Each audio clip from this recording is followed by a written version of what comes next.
Okay, check करो check करो। I hope कि आप मुझे देख पा रहे हैं, राइट? तो good afternoon sir. Class join नहीं हो रही? नहीं हो रही होगी सर, वीडियो नहीं चल रहा है। क्या बात कर रहे हो यार? चल रहा होगा, चल रहा होगा, चेक करो चेक करो। हाँ, वेट कर लिया करो, 1 से 4 मिनट के बीच का वेट कर लिया करो, है ना? कुछ गड़बड़ होती कभी कभी। चलिए, तो मेरे प्यारे बच्चों, वंस अगेन वेलकम। हाँ आगे आगे नहीं आ गया। हाय हाय हाय सर, गुड आफ्टरनून। आगे आगे आगे आगे, है ना? चलो सर, डीपीपी नंबर 1 2 था ना? हाँ यस, मेरे प्यारे बच्चों, आज हम, जैसा मैंने कहा था आपसे, होमवर्क में हम आज डीपीपी नंबर 1 और 2 डिस्कस करेंगे, और उसके अलावा हमारे मूल कॉन्सेप्ट की जर्नी को और आगे बढ़ाएंगे, राइट? लास्ट क्लास में हमने law of multiple proportions finish किया था, है ना? आज हम लॉ ऑफ रेसिप्रोकल प्रोपोर्शंस पे बात करेंगे। मैंने लास्ट क्लास में जाने से पहले मेरे बच्चों आपसे कहा था कि ये लॉ की कोई ग्रेट सिग्निफिकेंस नहीं है, तो ऐसे पार्ट आईआईटी जेई के हिसाब से जो केवल इंफॉर्मेटिव हैं, जिनमें हमें बहुत समय नहीं लगाना है, उस तरह के लॉ हैं ये। तो जेई एडवांस के हिसाब से ना तो ये सिलेबस में मेंशन है, ना जेई मेन के सिलेबस मेंशन है, एनसीईआरटी की बुक में है। तो इंफॉर्मेटिव पार्ट पर इसको ध्यान रखें बस केवल, है ना? तो ये जो लॉ है सर, वीडियो की क्वालिटी क्या आ रही है? ठीक आ रही है, नहीं आ रही? क्या बोल लिखा है? Okay okay okay okay okay, ठीक है ना? चलिए, तो मेरे प्यारे बच्चों, ये जो लॉ था, लॉ ऑफ रेसिप्रोकल प्रोपोर्शंस, रिस्टर ने दिया था। मतलब एक तरीके से कोई ज्यादा इंटरेस्टिंग लॉ नहीं है।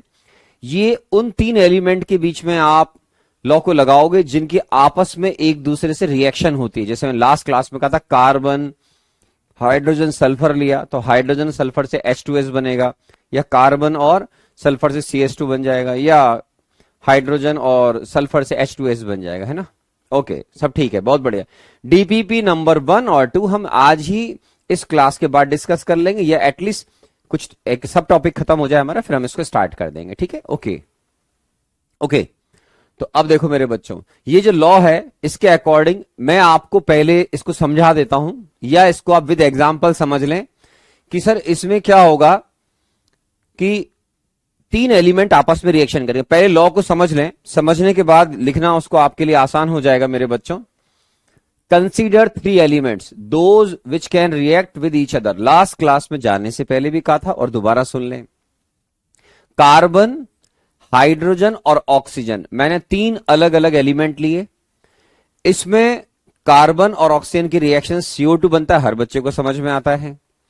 हाइड्रोजन और ऑक्सीजन की रिएक्शन से मेरे प्यारे बच्चों वाटर बनता है, वो भी समझ में आता है।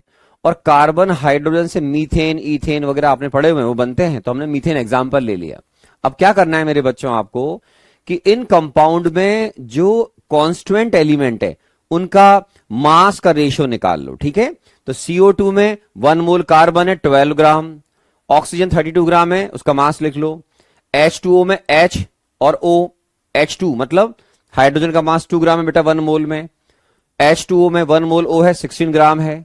मीथेन में कार्बन 12 ग्राम और हाइड्रोजन 4 ग्राम है। तो आप आराम आराम से इनका मास रेशियो लिख लो, है ना?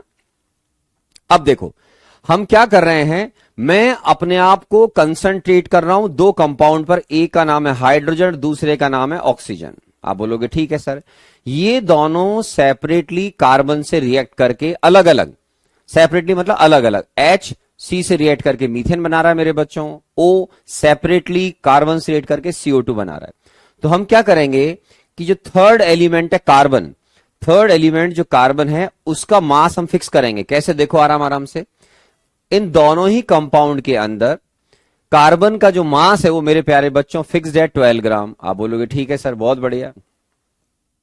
अब जो मीथेन है मेरे बच्चों, इस मीथेन के अंदर आपके हाइड्रोजन का जो मास है वो है 4 ग्राम। आप बोलोगे ये भी ठीक है सर, तो 4 ग्राम हाइड्रोजन हो गया। CO2 में ऑक्सीजन का मास कितना? 32 ग्राम। तो आप क्या करोगे मेरे बच्चों, इन 2 एलिमेंट का, कौन से 2 एलिमेंट? जिन्होंने सेपरेटली थर्ड एलिमेंट कार्बन के फिक्स मास से रिएक्शन की है, तो उनका मास का रेशियो निकाल लो। तो कितना आया बेटा? फिक्स मास कौन है? कार्बन, थर्ड एलिमेंट कार्बन है, उसका फिक्स मास 12 ग्राम। 12 ग्राम के साथ में हाइड्रोजन 4 ग्राम अटैच हुआ है, और ऑक्सीजन 32 ग्राम अटैच हुआ है। बोलोगे ठीक है सर। तो इसमें जो मास रेशियो है H और O का वो हो जाएगा 4:32। सिंप्लीफाई करिए 1:8। क्या आएगा बेटा? 1:8। ठीक है ना? ओके ठीक है, चलो मेरे बच्चों ये आ गया। अब now when both elements combine directly, ये दो एलिमेंट कौन कौन सी नंबरिंग कर रखी है? H और O। जब ये कार्बन के फिक्स मास से सेपरेटली रिएक्ट कर रहे थे तो इनका मास का रेशियो निकाला हमने, कितना है बेटा? 1:8। अब जब ये H और O डायरेक्टली एक दूसरे के साथ में कंबाइंड हो रहे हैं तो इसमें H और O का जो रेशियो है वो आ गया 2:16। आप बोलोगे हाँ सर 1 मोल H2O में 2 मोल H ग्राम है और 16 ग्राम O है, तो इनका आपने मास का रेशियो निकाला, वो कितना आया? 2:16 मीन्स 2:16 मीन्स 1:8। तो लॉ ऑफ रेसिप्रोकल प्रोपोर्शंस में आप इसको कभी भी चेंज कर सकते हैं, किसी को भी रेसिप्रोकेट किसी को भी इंटरचेंज करें कोई फर्क नहीं पड़ता। आप इसको ऐसे घुमा दें, आप कार्बन को और ऑक्सीजन को एलिमेंट लें, थर्ड एलिमेंट आप हाइड्रोजन ले सकते हैं, जो आपको अच्छा लगे तीनों में से कैसे भी चेंज कर सकते हैं। तो मैंने थर्ड जो एलिमेंट जिसका मास फिक्स किया था वो था कार्बन, और पहले उनका मास का रेशियो निकाला, और अब डायरेक्ट जब ये एक दूसरे से कंबाइंड हो रहे हैं मेरे बच्चों तो मास का रेशियो निकाला।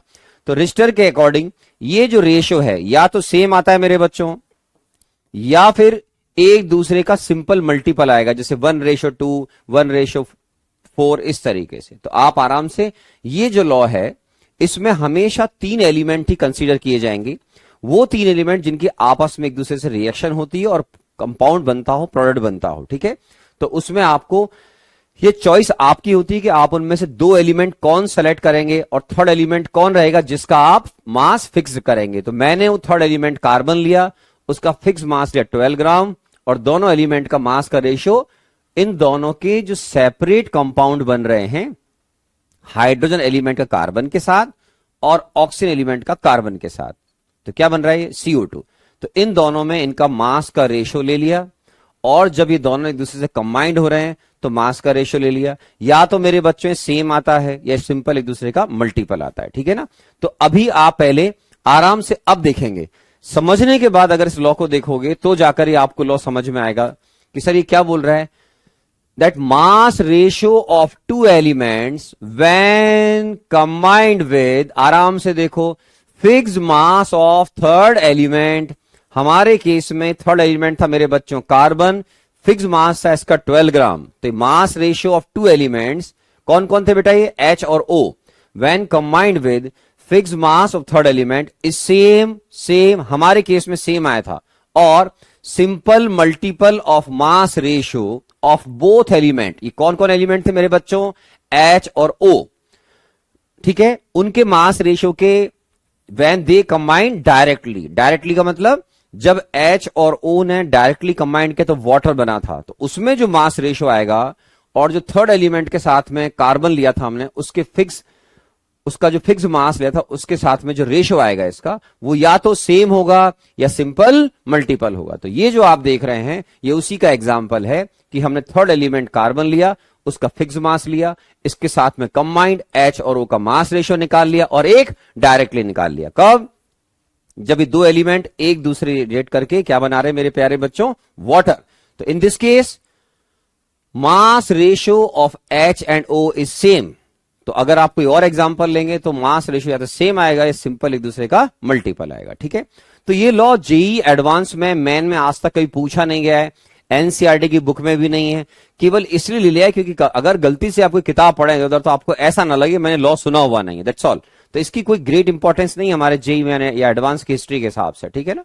चलिए, तो ये कोई ज्यादा इंटरेस्टिंग मामला नहीं है। तो जो लॉ है ये ऐसे कोई ग्रेट इंपॉर्टेंस नहीं है इनकी, आप एनसीईआरटी की बुक केवल पढ़ लीजिएगा, उतना काफी है। ठीक है ना, इस पार्ट पर, क्योंकि इसमें अन्य से टाइम नहीं खराब करना है। जो चीज जेईई एडवांस के लिए इंपॉर्टेंट नहीं है या जेईई मेन के लिए भी सिग्निफिकेंट नहीं है वो बस सुन लेने चाहिए। ठीक है, चलिए अब हम इंपॉर्टेंट पार्ट पर आएंगे। या पहले एक और सिंपल लॉ देखिए आप कि हम सर एक लॉ होता है एवोगैड्रो लॉ। क्या लॉ होता है बेटा? Avogadro law. इसको क्या बोलते हैं मेरे बच्चों कि 2 गैसेज हैं, ले लो साहब, same volume of gases under similar conditions of temperature and pressure.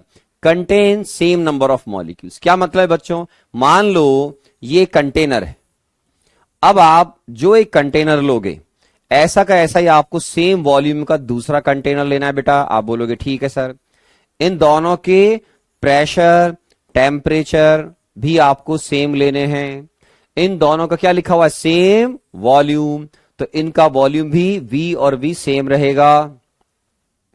तो एवोगैड्रो के हिसाब से अगर आप सेम वॉल्यूम लेंगे तो सेम प्रेशर टेम्परेचर अगर मेंटेन करेंगे तो सर के हिसाब से इनके अंदर जो किसी भी गैस के नंबर ऑफ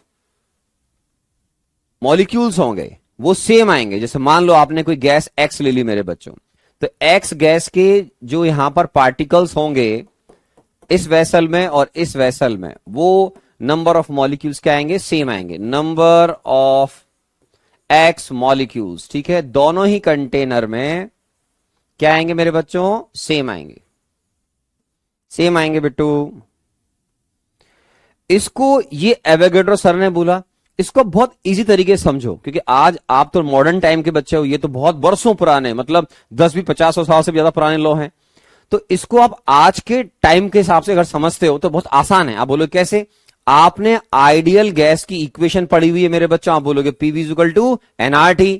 अब आप आराम से देखो, अगर आपका प्रेशर वॉल्यूम और टेम्परेचर अगर दो गैसेस के सेम रहेंगे, ये भी सेम मेरे बच्चों, ये भी सेम, ये भी सेम, तो अनडाउटेबली इस लॉ के हिसाब से वो गैस चाहे तो आप अलग अलग ले लें, चाहे आप उन एक गैस मान लो CO2 है, उसी को आप दो अलग अलग कंटेनर में ले सकते हैं, दो अलग अलग गैस भी ले सकते हैं, आपकी चॉइस है।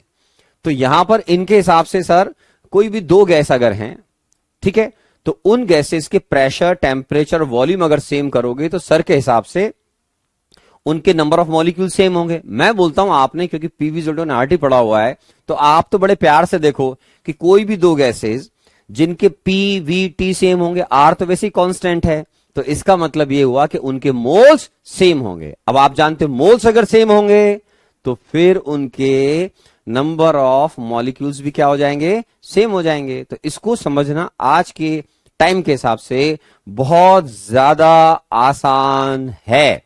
इसको बोलते हैं मेरे प्यारे बच्चों एवोगैड्रो लॉ। सर ने एवोगैड्रो एक कांस्टेंट भी रखा था, आपको याद होगा, Na उसकी वैल्यू बताई थी मैंने आपको, तो बहुत ज्यादा होती है। तो ये लॉ भी फंडामेंटल लॉ है, एसच इसका भी कोई ग्रेट इंपॉर्टेंस नहीं है। अगर मैं जेई एडवांस के हिसाब से बात करूं या जेई ये मैन के हिसाब से क्या है, पूछ रहे हैं गलती से तो आपको आना चाहिए। फॉर एग्जाम्पल उन्होंने 2 लाइन लिख दी और बोला ये लॉ किसका है। जेई मैन सिंपल क्वेश्चन कर सकता है, जो एनसीईआरटी में दे रखा है, एनसीईआरटी में जो भी लिखा है उस पर सिंपल क्वेश्चन जेई मैन दे सकता है, ठीक है ना।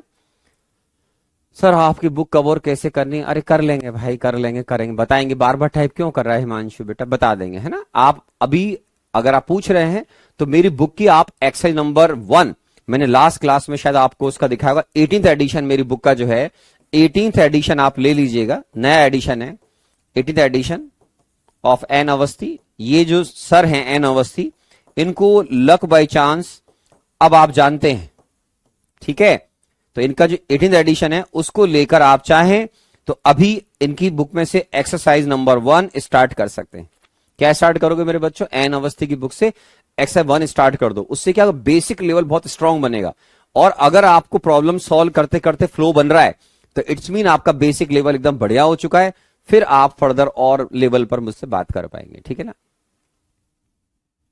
सर कोई डाउट हो तो कैसे, अरे मेरे बच्चे डाउट होगा तो मैं बताऊंगा, जब मैं डिस्कस करूंगा बुक को 18th एडिशन को तो आपको बता दूंगा कि बेटा जैसे डीपीपी आज हम 1 और 2 डिस्कस करेंगे, ऐसे ही कभी बुक का डिस्कशन करेंगे तो आपको मैं पहले बताऊंगा कि बच्चों यहां से लेकर ये प्रॉब्लम करके आना, जब आप करके आएंगे तो डिस्कशन करेंगे। पहले बुक तो परचेज करें, जब बच्चों के पास बुक आ जाएगी तब बात करेंगे, ठीक है।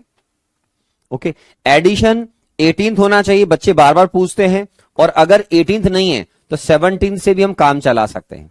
दोनों एडिशंस में माइनर डिफरेंसेस हैं, 17th के बाद 18th मैंने माइनर जो करेक्शन है वो किए हैं, लेकिन अगर इससे ओल्ड है तो उनका फॉर्मेट मैच नहीं करेगा बेटा, है ना। अपन प्रॉब्लम्स के नंबरिंग की बात करेंगे, फॉर्मेट का तो डिस्टर्ब हो जाएगा। तो इन दोनों में से बेस्ट है, जब ले ही रहे हो तो अपन लेटेस्ट एडिशन लें जो अब आ चुका है इंडियन मार्केट में, न्यू दिल्ली वगैरह में सब में अवेलेबल है ना। चलिए, तो ये लॉ हो गया मेरे प्यारे बच्चों। तो इसमें जो बच्चे बहुत सिंसियरली अपना काम कर रहे हैं, जिनको अच्छा होमवर्क चाहिए, ज्यादा करना है, बहुत अच्छी पढ़ाई करते हैं, वो इस बुक की एक्सरसाइज नंबर 1 एन अवस्थी से स्टार्ट कर सकते हो। ओके ठीक है, अब आगे बढ़े मेरे बच्चों। अब देखो बेटा, next law, Gay-Lussac law of combining volume. थोड़ी देर बाद हम जेई मैन के हिसाब से बहुत इंपॉर्टेंट सेक्शन में एंटर कर जाएंगे, थोड़ी देर बाद पेशेंस रखें। ये भी एक थियोरेटिकल जो लॉ है वो किसके लिए बनाया बेटा, applicable for ideal gases, yes ये अंडरस्टूड है। अब इसमें क्या होता है बेटा, ये लॉ ये बोलता है कि कोई भी दो गैसेस अगर आपस में केमिकली रिएक्ट कर रही हैं, ठीक है, तो उनको आपको सेम कंडीशंस पे लेना पड़ेगा, मतलब under similar conditions of temperature and pressure, लिखा होगा कहीं ना कहीं, under similar conditions of temperature and pressure gases combined in simple volume ratio. और अगर मान लीजिए उन गैसेस से बनने वाला प्रोडक्ट भी अगर गैस है तो उसका भी वॉल्यूम सिंपल रेशियो में होगा। And formed product if gas are also obtained in simple ratio। तो आप आराम से देखो मेरे बच्चों, at similar condition temperature pressure simple reaction है H2 plus Cl2 converting into 2HCl। तो आराम से देखो मेरे बच्चों, मैं क्या बोल रहा हूं, इसका 1 वॉल्यूम इसके 1 वॉल्यूम से रिएक्ट करके इसके 2 वॉल्यूम बनाएगा। मान लीजिए अगर आपने वॉल्यूम का मतलब ml लिया तो 1 ml of hydrogen, 1 ml of Cl2 will react and form 2 ml of HCl। Suppose किसी बच्चे ने वॉल्यूम को ml की जगह लीटर लिया, ये उसका राइट है। तो अगर आप 1 लीटर लोगे तो 1 litre of H2 will react with 1 litre of chlorine and form 2 litre of HCl। ये सर का लॉ था जिसमें आपको इनका वॉल्यूम का रेशियो देखना। तीनों गैस है मेरे प्यारे बच्चों, यस जी जी जी। तो इनका वॉल्यूम का रेशियो क्या हो गया बेटा, 1:1:2 ये आएगा। तो इसका मतलब क्या है, दोनों गैसें जब एक दूसरे से कंबाइन हो रही हैं तो इनका वॉल्यूम का रेशियो क्या रहेगा, सेम 1:1। अब क्योंकि प्रोडक्ट भी गैस है तो उस पर भी आप एक कॉन्सेप्ट एक्सटेंड कर सकते हैं। तो इन सब का वॉल्यूम का रेशियो क्या आ गया, सेम आ जाएगा। सेम बोल दीजिए हाइड्रोजन और क्लोरीन का प्रोडक्ट अलग है, उसकी स्टोइकियोमेट्री अलग है बेटा, तो फिर उनका वॉल्यूम का रेशियो जो है वो सिंपल आएगा, बस ऐसा बोल दीजिए। Are also operate in simple ratio, sample नहीं सिंपल, है ना, ऑपरेटर ने वर्ड गलत टाइप कर दिया, सिंपल रेशियो। और एग्जांपल ले लेते हैं मेरे बच्चों, जैसे हाइड्रोजन और ऑक्सीजन की रिएक्शन हो रही है मेरे बिट्टू, और ये बना रहा है मेरे बच्चों 2HCl 2H2L। अब ध्यान देना मेरे बच्चों, ये 2H2L लिखा है, L का मतलब लिक्विड।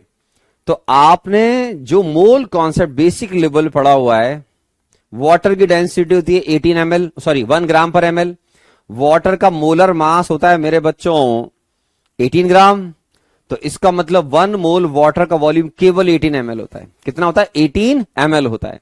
और आप अगर रूम टेम्परेचर के आसपास किसी भी आइडियल गैस का अगर वॉल्यूम निकालोगे मेरे बच्चों तो 22.4 लीटर होता है। कितना होता है, 0 डिग्री सेंटीग्रेड और 1 atm पर होता है 22.4 लीटर।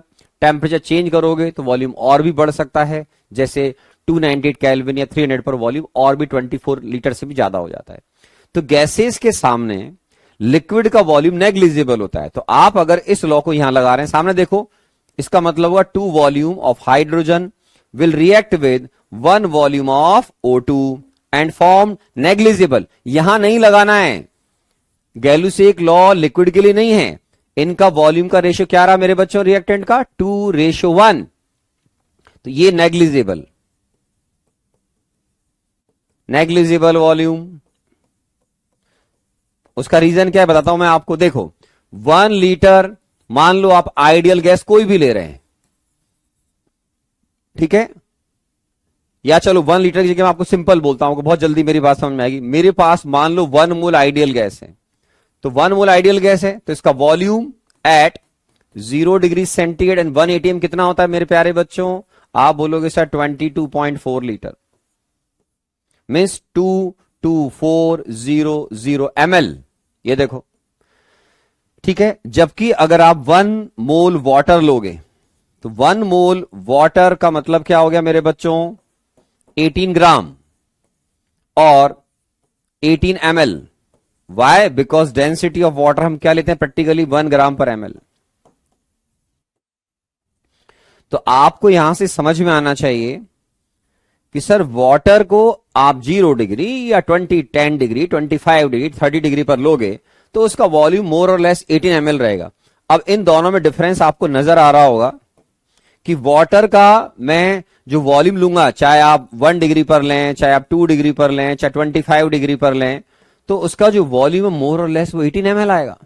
तो वाटर का वॉल्यूम नेग्लिजिबल होता है। तो इसलिए आपको ध्यान रखना है कि अगर मैं गैलू से एक लॉ लगा रहा हूं, एक सेकेंड, अगर मैं गैलू से एक लॉ लगा रहा हूं तो वो लिक्विड पर नहीं लगेगा। तो आप बोलिए वॉल्यूम रेशो, यहां दोनों का क्या आ गया मेरे प्यारे बच्चों, volume ratio of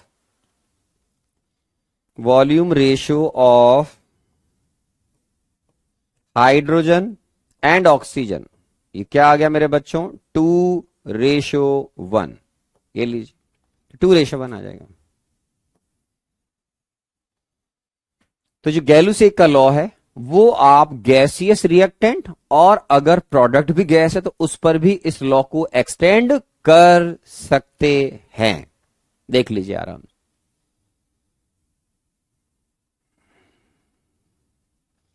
sir DPP में लास्ट में कोटा फैक्ट्री की तरह एक चॉकलेट क्वेश्चन ऐड कीजिएगा प्लीज। नहीं बेटा, मैं किसी से भी अपना कंपैरिजन कभी नहीं करता हूं, समझे।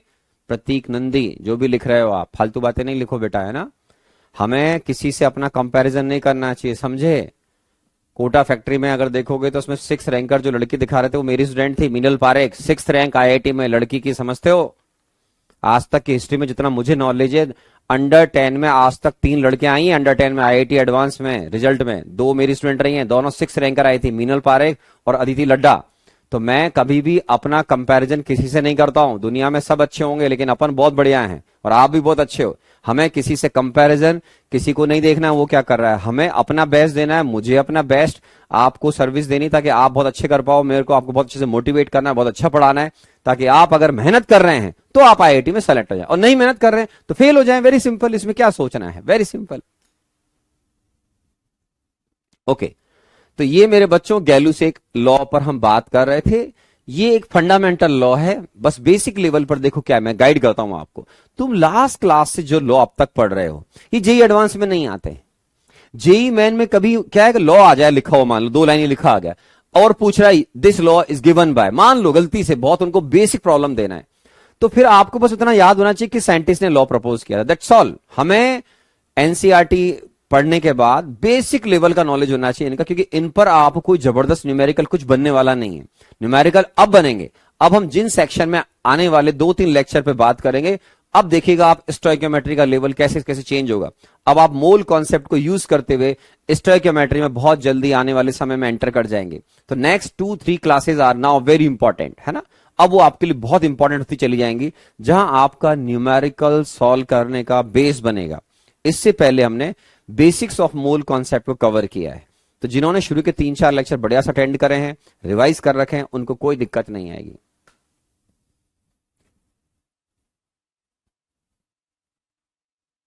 सर हम यूपी बोर्ड से हैं तो आपका क्लास करके 90% तक ला सकते हैं, मैं थोड़ी मना कर रहा हूं। आप 90 से ऊपर लाओ, 92 लाओ, 5 लाओ, 100 लाओ, मुझे क्या दिक्कत है, कोई दिक्कत नहीं, बढ़िया है बेटा, ट्राई करो। आइए मेरे प्यारे बच्चों, बहुत अच्छे इंपॉर्टेंट सेक्शन पर आपकी एज के हिसाब से या आपकी 11th क्लास के हिसाब से इंपॉर्टेंट पार्ट है, इंपॉर्टेंट पार्ट है। जेई मैन में इस पर बेस्ड क्वेश्चन आपको बिल्कुल देखने को मिलेंगे, ठीक है ना। आराम से देखो मेरे बच्चों, तो देखो एक होता है बेटा मॉलिक्यूलर फॉर्मूला और एक होता है इंपेरिकल फॉर्मूला, ठीक है। मॉलिक्यूलर फॉर्मूला किसी भी कंपाउंड का जब हम लिखते हैं तो उस मॉलिक्यूल के अंदर वेरियस उसके जो कांस्टेंट एलिमेंट्स हैं वो एक्चुअल में कितने नंबर में प्रेजेंट हैं। जैसे आपने मेरे बच्चों H2O का नाम सुना हुआ है, तो वाटर के अंदर, वाटर एक कंपाउंड हो गया उसकी स्मॉलेस्ट एंटिटी क्या होगी, उसका मॉलिक्यूल। तो वाटर के एक मॉलिक्यूल में दो तो हाइड्रोजन के एटम है और एक ऑक्सीजन का। आप बोलोगे हाँ सर सही बात है। तो एक्चुअल नंबर ऑफ एटम्स अगर आप बता रहे हो तो वो उसका हो गया मॉलिक्यूलर फॉर्मूला। आराम सुने, बेंजीन का फॉर्मूला आपने सुना होगा। आपने बोला बेंजीन, याद आ गया कि सर हाँ सर C6H6। तो बेंजीन के का जो मॉलिक्यूलर फॉर्मूला है वो C6H6 है। Means one molecule of benzene is containing 6 atoms of carbon and 6 atom of hydrogen। अब एक्चुअल नंबर ऑफ एटम्स बता दिए तो वो तो हो गया बेटा मॉलिक्यूलर फॉर्मूला, ठीक है। लेकिन अगर आप किसी कंपाउंड के कॉन्स्टिट्यूएंट एलिमेंट्स के जो एटम्स हैं उनका अगर एक सिंपल रेशियो बता रहे हैं, सिंपल का मतलब है 1 2 3 4, कोई फ्रैक्शनल कोई रैशनल वैल्यू उसके अंदर नहीं होनी चाहिए, ठीक है। तो सिंपलेस्ट रेशियो में लेना होता है। देखो इंपिरिकल फॉर्मूला ये अर्लियर डेज के हिसाब से डिफाइन किया गया है। Simplest whole number ratio, simplest whole number ratio of atoms present in molecule और मॉलिक्यूलर फॉर्मूला। किसी भी मॉलिक्यूल में एटम्स जिस सिंपलेस्ट रेशियो के साथ में प्रेजेंट होंगे उसको हम बोलते हैं इंपिरिकल फॉर्मूला। आराम से देखना मेरे बच्चों, जैसे मान लो आपने बोला बेंजीन, आराम आराम सुनो मेरे बच्चों, आपने बोला बेंजीन। अब बेंजीन होता है बेटा C6H6। तो आराम सुनो, बेंजीन एक कंपाउंड है, उसमें दो एलिमेंट है कार्बन और हाइड्रोजन। ये उसका मैंने अगर एक मॉलिक्यूल लिया, कंपाउंड की स्मॉलेस्ट यूनिट क्या होती है, एलिमेंट, जिसका एग्जिस्टेंस नेचर में है, बेंजीन ये रहा बेटा C6H6। अब इस मॉलिक्यूल के अंदर एक मॉलिक्यूल में मुझे 12 एटम्स नजर आ रहे हैं, 6 कार्बन के और 6 हाइड्रोजन के। तो एक्चुअल नंबर ऑफ एटम्स बता रहे हो तो ये कहलाएगा मेरे बच्चों क्या, मॉलिक्यूलर फॉर्मूला। क्या कहलाएगा बेटा, मॉलिक्यूलर फॉर्मूला, क्योंकि आप इस फॉर्मूले में उसके एक्चुअल नंबर ऑफ एटम्स बता रहे हैं। और अगर आप इंपिरिकल फॉर्मूला लिखोगे, शॉर्टकट में लिख रहा हूं जगह कम है, तो इंपिरिकल फॉर्मूला इसका आएगा CH ओनली। क्यों, हाइड्रोजन और कार्बन दोनों के 6 एटम्स प्रेजेंट हैं, तो आप उनका सिंपल रेशियो ले लो तो आएगा 1:1। Means empirical formula simple CH लिखा जाएगा। क्या लिखा जाएगा, CH, the simplest whole number ratio of atoms present in a molecule और मॉलिक्यूलर फॉर्मूला। अब मॉलिक्यूलर फॉर्मूला क्या है, जो मैंने आपको बताया, actual number of atoms present in a molecule, ये लो, और ऐसे बोल लीजिए actual number of moles of atoms present in 1 mole molecule of compound. मतलब 1 मोल तुम एक कंपाउंड ले रहे हो तो उसके अंदर एक्चुअल नंबर ऑफ एटम्स के मोल बताओ। इसको ऐसे बोल रहा हूं, 1 mole of water containing 2 moles of hydrogen atoms and 1 mole of oxygen atoms. या फिर आप मॉलिक्यूल के लेवल पे बोल लो, जो अच्छा लगे। मान लो कोई मेरा बच्चा ऐसे बोलता है, मान लो कोई बिट्टू है हमारा ऐसा बोल रहा है, 1 मोल मेरे पास सर H2O है। बहुत बढ़िया बेटा, तो 1 मोल H2 बोलोगे तो मैं बोलूंगा इसमें 2 मोल इसके अंदर हाइड्रोजन एटम है और इसमें 1 मोल ऑक्सीजन एटम्स। वेरी सिंपल है ना। और आप बोलोगे मेरे पास 1 मॉलिक्यूल ऑफ H2O है, तो फिर मैं बोलूंगा मेरे पास इसके अंदर 2 एटम्स ऑफ हाइड्रोजन है और साथ में 1 एटम इसमें किसका है मेरे बच्चों, O का है, 1 एटम ऑफ O है। तो ये आपकी चॉइस है कि आप मॉलिक्यूल के लिए बात करना चाहते हैं या उसके लिए एक मोल के लिए बात करना चाहते हैं। इट्स योर चॉइस, कोई फर्क नहीं पड़ता है। तो बस रेशियो मालूम होना चाहिए। जैसे वाटर है, अब वाटर में H और O का रेशियो क्या आ गया बेटा, H एंड O रेशियो। तो आप बोलोगे सर वो आया 1:2:1 H और O का। अब आप इसको और ज्यादा सिंपलेस्ट नंबर में कन्वर्ट कैसे करोगे, अगर मान लीजिए मैं इसको और 2 से डिवाइड कर दूं तो चक्कर पड़ जाएगा। H और O का 2:1 है, तो अब मान लो मैं इसको और 2 से डिवाइड कर दूंगा तो ये तो 1 हो जाएगा, लेकिन ये 0.5 हो जाएगा। तो no fractional no rational value. जो भी मॉलिक्यूल है उसमें किसी भी एलिमेंट का कम से कम एक एटम होना चाहिए। इजी लैंग्वेज में होल नंबर मतलब एक नंबर मिनिमम उसका होना चाहिए। वैसे तो नेचुरल नंबर बोलना चाहिए और अच्छा बोलो तो 1 2 3 4 5 6 7 8 9 10 है ना। तो 2:1 है, 2:1 से और छोटा नहीं किया जा सकता है। इसलिए इसका इंपिरिकल जो फॉर्मूला है, इसका एम्पिरिकल फॉर्मूला ऑफ अगर मैं वाटर बोलूं तो वो भी सेम ही आएगा, या ऐसे लिख दूं एम्पिरिकल फॉर्मूला ऑफ वाटर, तो वो यही रहेगा सेम H2O, क्योंकि 2:1 को हम और सिंपल नहीं कर सकते हैं। तो यहां आओ मेरे बच्चों, इधर देखो मेरे बच्चों, मान लो कभी आपने ग्लूकोज का नाम सुना हो C6H12O6, आराम से देखिए। तो ये ग्लूकोज का मैंने एक मॉलिक्यूल, बिल्कुल बेसिक लेवल पे सीख जाओ फटाफट। अगर मैंने एक मॉलिक्यूल ग्लूकोज का लिया तो इसमें 6 एटम्स कार्बन के हैं, 12 एटम्स मेरे प्यारे बच्चों हाइड्रोजन के हैं, और 6 एटम्स इसमें ऑक्सीजन के हैं। ठीक है, अब 6, 12 और 6, तो इसको अगर आप सिंपलेस्ट नंबर में कन्वर्ट करोगे तो आप 6 से डिवाइड कर दो, तो ये हो जाएगा 1:2:1। मतलब आप इसको 6 से डिवाइड कर दो तो इसका एम्पिरिकल फॉर्मूला आएगा बेटा CH2O। मैंने क्या किया, HO और जो C है उनको सिंपलेस्ट रेशियो में कन्वर्ट किया, तो ये CH2O आ गया। फिर आपने लिया CH3, ये आपने जो लिया C6H8 कंपाउंड लिया, वो C3H4 हो गया। C3H4 से नीचे आप नहीं जा सकते हैं, अगर आप इसको और डिवाइड करेंगे तो फ्रैक्शनल में कन्वर्ट हो जाएगा। C2H6, इसको सिंपलेस्ट करोगे 2 से डिवाइड करोगे तो CH3 आ जाएगा। वाटर है, वाटर को और ज्यादा आप डिवाइड नहीं कर पाएंगे वरना O जो है वो 1 से कम हो जाएगा। तो कई बार इंपिरिकल फॉर्मूला और मॉलिक्यूलर फॉर्मूला सेम आएगा, और कई बार इंपिरिकल फॉर्मूले को के अंदर जो आप पार्टिकल्स देख रहे हैं उनको n से मल्टीप्लाई करेंगे हम, तो उससे फिर हमारा बनेगा molecular formula. The value of n where is 1 2 3 4 5 6 7 something. ये देखो, इधर देखना मेरे बच्चों, आराम आराम से। अगर कभी भी आपको इंपिरिकल फॉर्मूला और मॉलिक्यूलर फॉर्मूले को लिंक करना हो मेरे बच्चों, आराम से देखिए। अगर आपको एग्जाम में मॉलिक्यूलर फॉर्मूला दे रखा है तो उसको आप n से मल्टीप्लाई कर दीजिएगा, तो उससे क्या हो जाएगा, आपके पास एक्चुअल नंबर ऑफ एटम्स आ जाएंगे, जहां पर n की वैल्यू हमेशा सिंपल इंटीजर वैल्यू 1 2 3 4 रहेंगी, no fractional no rational values. ठीक है, तो इजी लैंग्वेज में आपको कभी n कैलकुलेट करना हो तो अगर आपने जो मॉलिक्यूलर फॉर्मूले से मास कैलकुलेट किया है और आपने इंपिरिकल फॉर्मूले से मास कैलकुलेट किया है, उसके रेशियो से n निकल जाता है ना। तो ये इतने सारे एग्जाम्पल है ताकि आपको समझ में आए कि कभी कभी इंपिरिकल मॉलिक्यूलर फॉर्मूला सेम होंगे और कई बार वो सेम नहीं होंगे। ठीक है सर, कमेंट दिख नहीं रहे हैं क्या sir? Sucrose ratio of atoms are not simple. हाँ मेरे बच्चों, अतुल कृष्णा ने लिखा है sir sucrose ratio of atoms are not simple. Okay, I study in 10th CBS ICSE बोर्ड। अरे बेटा ये तो 11th क्लास है, क्या लगा? ठीक है, ओके। तो देखो सुक्रोज का पूछा एक बच्चे ने, बता देता हूं मैं। तो देखो सुक्रोज जो है मेरे बच्चों होता है सुक्रोज, जरूरी नहीं कि मैं हर बच्चे का आंसर कर पाऊं। सुक्रोज था मेरे बच्चों C12H22O11। तो ये इसका मॉलिक्यूलर फॉर्मूला है मेरे प्यारे बच्चों, क्या है? मॉलिक्यूलर फॉर्मूला है। अब इस मॉलिक्यूलर फॉर्मूले में आप आराम से देखिए, 1 मॉलिक्यूल में 12 एटम्स कार्बन के हैं, 22 एटम्स हाइड्रोजन के हैं और 11 एटम्स ऑक्सीजन के।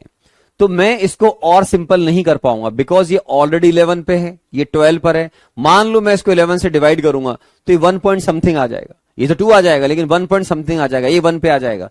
तो रैशनल या फ्रैक्शनल वैल्यू अलाउ नहीं होती है। तो इसका मतलब क्या हुआ, सुक्रोज के लिए इंपिरिकल जो फॉर्मूला है वो मॉलिक्यूलर फॉर्मूले के बराबर होगा। ठीक है, तो कई बार हमारे लिए इंपिरिकल फॉर्मूला मॉलिक्यूलर फॉर्मूले के बराबर होता है। ठीक है, चलिए तो इसको लिख लीजिए जिनको लिखना हो। तो ये बहुत अच्छा पार्ट है, इससे जेई मेन में प्रॉब्लम आते हैं। आप लास्ट फ्यू ईयर्स की प्रॉब्लम उठा के देखेंगे तो वहां पर इंपिरिकल या मॉलिक्यूलर फॉर्मूला से प्रॉब्लम मिल जाएंगे, है ना। ओके, किसका मॉलिक्यूलर इंपिरिकल फॉर्मूला तो सेम होगा? अरे ये रहा ना सामने एग्जांपल मेरे बच्चे, इतने सारे एग्जांपल दिए, अभी सुन नहीं रहा है मेरे बच्चे। H2O ले लो, H2O में क्योंकि H ऑलरेडी 2 पर है, O 1 पर आ चुका है, तो इस केस में इंपिरिकल फॉर्मूला मॉलिक्यूलर फॉर्मूले के बराबर होगा बेटा इतनी सी बात यार, एग्जाम्पल दे रहा हूं फिर भी लिख रहा है मेरे लाल।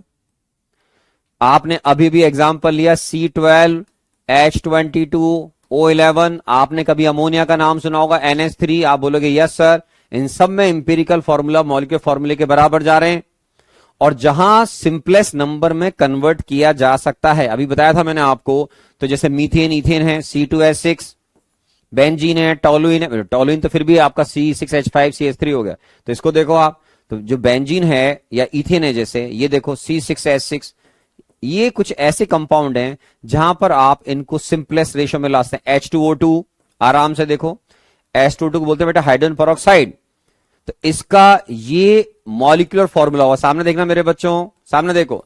अब आप अपने मन से आंसर दो कि इनका एम्पिरिकल फॉर्मूला क्या आएगा, सोचना स्टार्ट। इतना सुनने के बाद हम ये सोच रहे हैं मेरे बच्चों कि सर ये जो मीथेन के बाद इथेन आता है, इथेन आ गया, इथेन का एम्पिरिकल फॉर्मूला क्या आएगा, बेंजीन का क्या आएगा, और H2O2 का क्या आएगा। तो आपकी खोपड़ी चल रही है, भगवान ने बहुत शानदार दी है। तो आराम से देखिए, ये क्या हो जाएगा, 2 से डिवाइड करिए हो जाएगा CH3, ये हो जाएगा बेटा CH, 6 से डिवाइड कर दो, इसको 2 से डिवाइड कर हो जाएगा HO। तो ये मॉलिक्यूलर और एम्पिरिकल फॉर्मूला कई सब्सटेंसेस में सेम होंगे और कई में अलग अलग होंगे। ये लीजिए, हो गया। डीपीपी डिस्कशन बोला था मैंने, जो बच्चे क्लास में टाइम पे आए थे उनके लिए बोला था मैंने कि हम डीपीपी डिस्कशन की बात करेंगे। अब सुनो, ये जिस पार्ट पर हम बात कर रहे हैं मॉलिक्यूलर एम्पिरिकल फॉर्मूला, एन के वैल्यू को आपको ध्यान में रखना है कि जब मैं एम्पिरिकल फॉर्मूला को एन से मल्टीप्लाई करूंगा तो क्या बनेगा मेरे बच्चों, मॉलिक्यूलर फॉर्मूला। तो अब हम निकालते कैसे हैं, ये बड़ा इंपॉर्टेंट पार्ट आ गया। अब इसको आपको सीखना है सारे बच्चों को। कमेंट लिखना बंद, अब कमेंट लिखना स्क्रीन पे, फालतू कमेंट ना करें। अब हमको ये सीखना है कि सर इसके न्यूमेरिकल किस तरीके से बेसिक लेवल पर या थोड़े और बेटर साइड पर आ सकते हैं। तो मैंने आपसे पहले ही कहा था कि हम बिल्कुल बेसिक लेवल से स्टार्ट करते हैं, फिर धीरे धीरे आगे की तरफ बढ़ जाएंगे। ठीक है, आपको वाइब्रेंट एकेडमी की मोल कॉन्सेप्ट की शीट भी मिल गई होगी, तो वो भी आप सॉल्व करना स्टार्ट कर दीजिए कुछ समय बाद, लेकिन पहले बेस बन जाए हमारा अच्छा, फिर सॉल्व करिएगा। ठीक है, ओके, ठीक है ना। ओके, अब देखो मेरे बच्चों, एक बच्चा पूछ रहा है यहाँ एन नंबर ऑफ मोल्स है। एन नंबर ऑफ मोल्स नहीं है, एन एक सिंपल वैल्यू रहेगा बेटा, जो इंटीजर वैल्यू का 1 2 3 4 5 6 समथिंग है ना, जिससे आप एम्पिरिकल और मॉलिक्यूलर फॉर्मूले को लिंक कर पाओगे। अब सामने देखो मेरे बच्चों, in a given organic compound that weight % of given element is not equal to 100।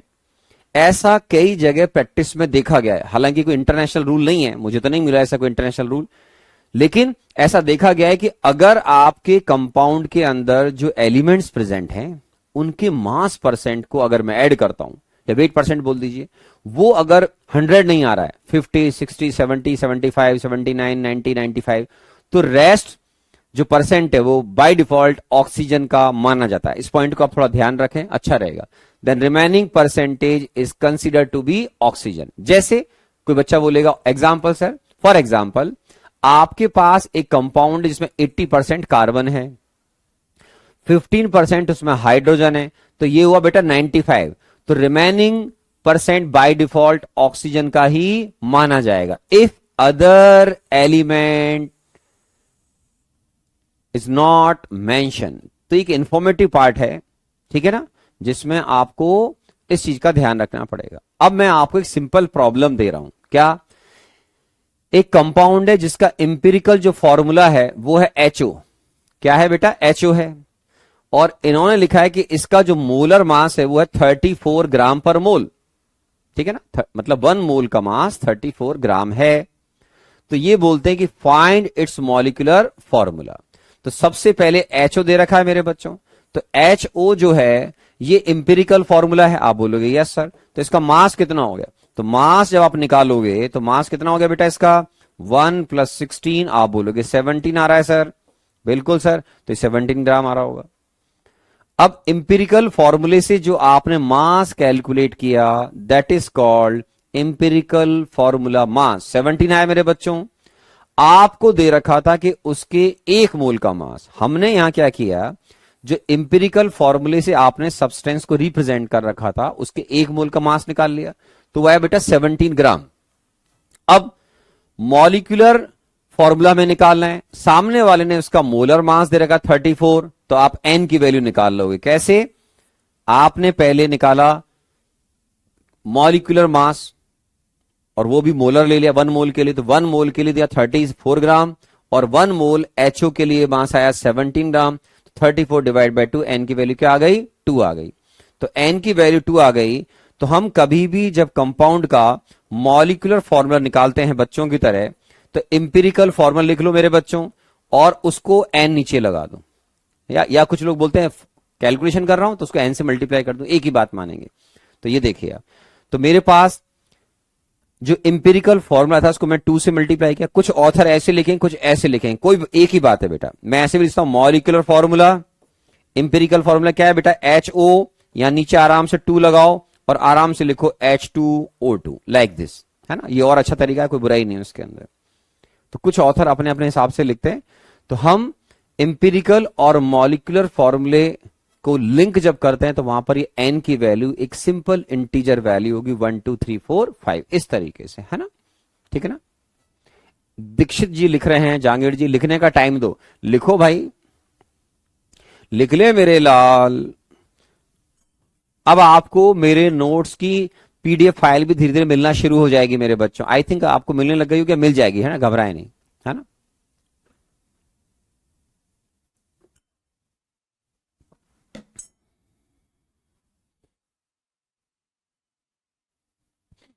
लिख लिया? अननेसेसरी कमेंट ना करें, है ना? ये क्या होगा, वो क्या होगा, आराम से, है ना? पढ़ाई करें, जो चल रहा है उसको ढंग से संभालें, है ना?